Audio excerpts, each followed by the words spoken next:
Assalamualaikum warahmatullahi wabarakatuh. Apa kabarnya teman-teman? Mudah-mudahan ada dalam keadaan sehat walafiat. Nah, pada kesempatan kali ini saya ingin sharing-sharing vlog sederhana untuk alokasia dragon scale. Nah, kalau ini pajangan saja ini. Ini alokasia kukurela. Ini alokasia azlani. Nah, kita singkirkan dulu. Pertama-tama kita tepuk-tepuk supaya akarnya lepas, terus kita keluarkan, lalu kita buang medianya. Nah, biasanya pada media terdapat umbi-umbinya yang lepas. Nah, biasanya di bonggolnya atau umbinya banyak di sini, umbi-umbi kecilnya, anakannya. Yang ini kayaknya nggak ada ya. Mana anaknya?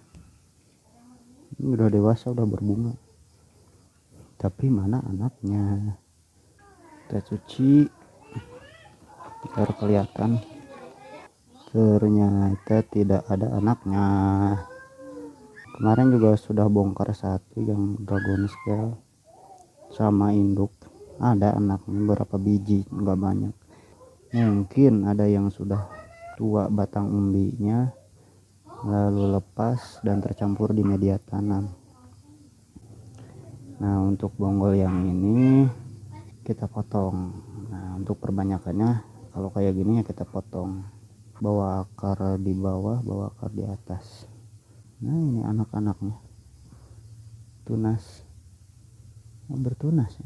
Kalau kemarin Jacqueline sama apa itu Kuprea, dia keluar umbi-umbi yang kecil-kecil.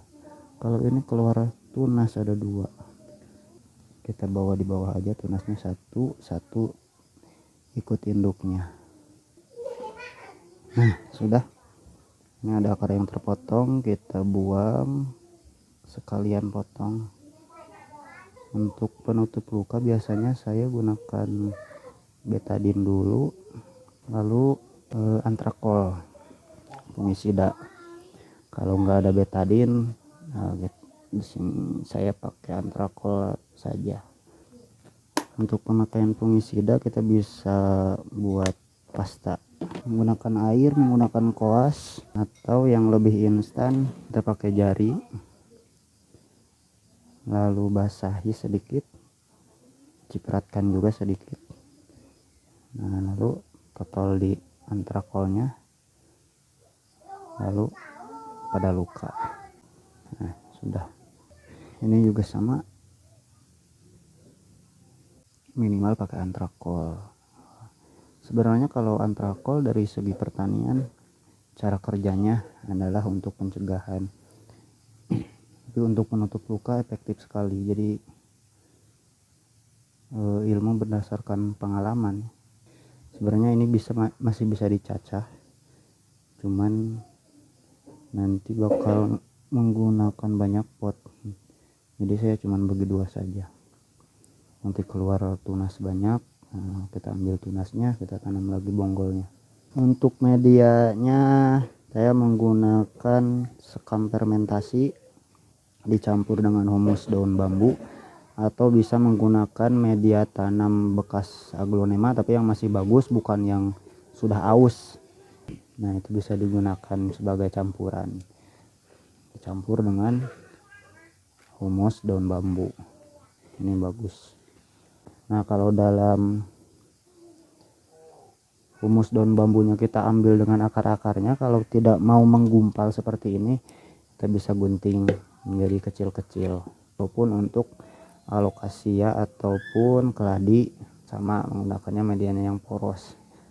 Dasaran pakai styrofoam atau pasir malang atau kulit pinus yang agak gede-gedean supaya drainasenya bagus. Terus pot yang digunakan juga ditambah dilubangi, karena kalau kita sudah pakai dasaran tapi lubangnya sedikit, nanti keluarnya juga lama. Biar air di dalam media itu terus terganti cepat, kita siram kocor cepat. Nah ini gak lama nunggu surut. Nah kita tanam di sini pakai, untuk sekarang saya pakai styrofoam. Paling bawah lebih banyak gunain yang serabut akar tadi, biar menahan media gak terlalu banyak kabur. Kita tanam sedikit.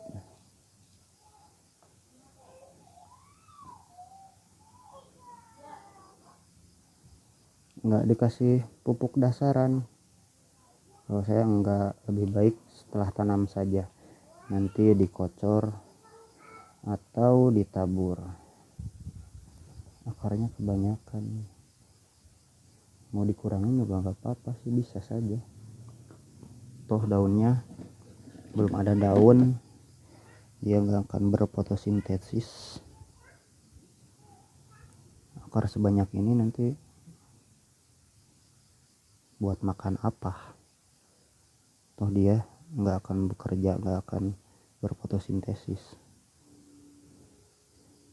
Kita kurangi sekedarnya. Media lebih gampang masuk di celah-celah akar. Nah ini kayaknya bekas umbi yang copot nih,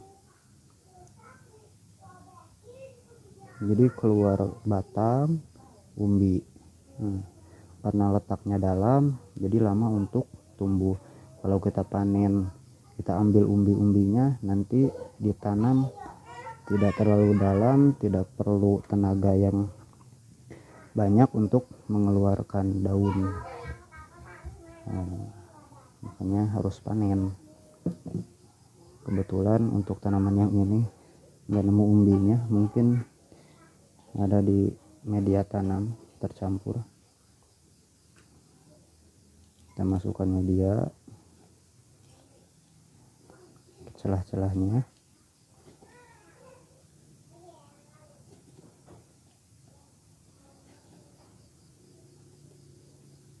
Kita goyang-goyang supaya lebih masuk.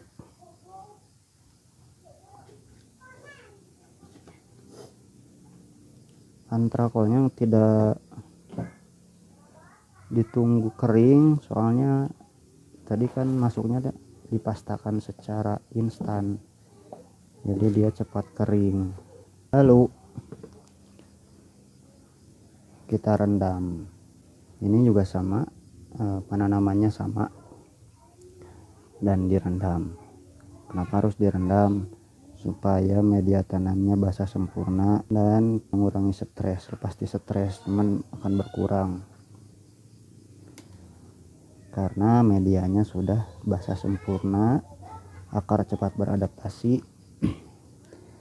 Nanti diteduhkan, insya Allah tidak akan drop parah tanamannya.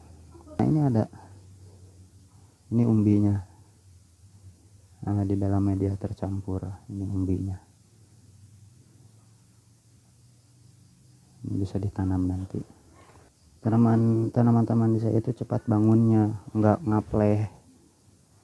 Kalau sudah baru potong, itu kuncinya yaitu direndam, dia nggak akan parah stresnya, nggak akan drop daunnya, nggak akan layu-layu.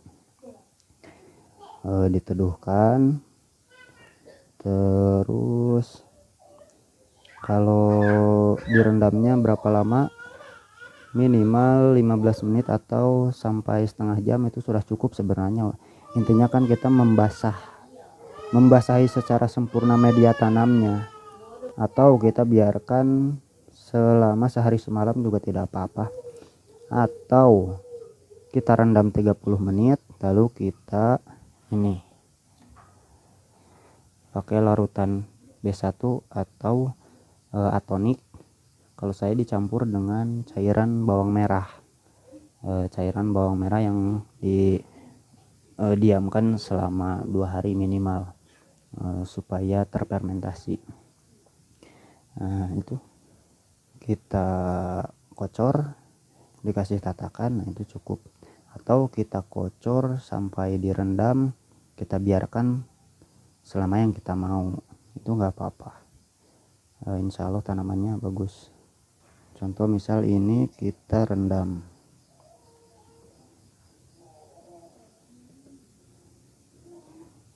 ini umbi yang tadi bisa kita ikutkan di sini, tidak terlalu banyak menggunakan pot. Nanti kalau sudah pasti keluar daun bisa kita pisah di pot secara tunggal. Nanti airnya dipenuhin sama sini, baru pakai cairan B1 yang tadi. Nah, sudah. Itu mungkin tips dari saya, semoga bermanfaat. Tanamannya jadi tambah subur, tambah banyak, dapat menghasilkan nilai ekonomi juga dari hobi. Intinya semoga ilmunya berkah. Akhir kata, wassalamualaikum warahmatullahi wabarakatuh. Mantap.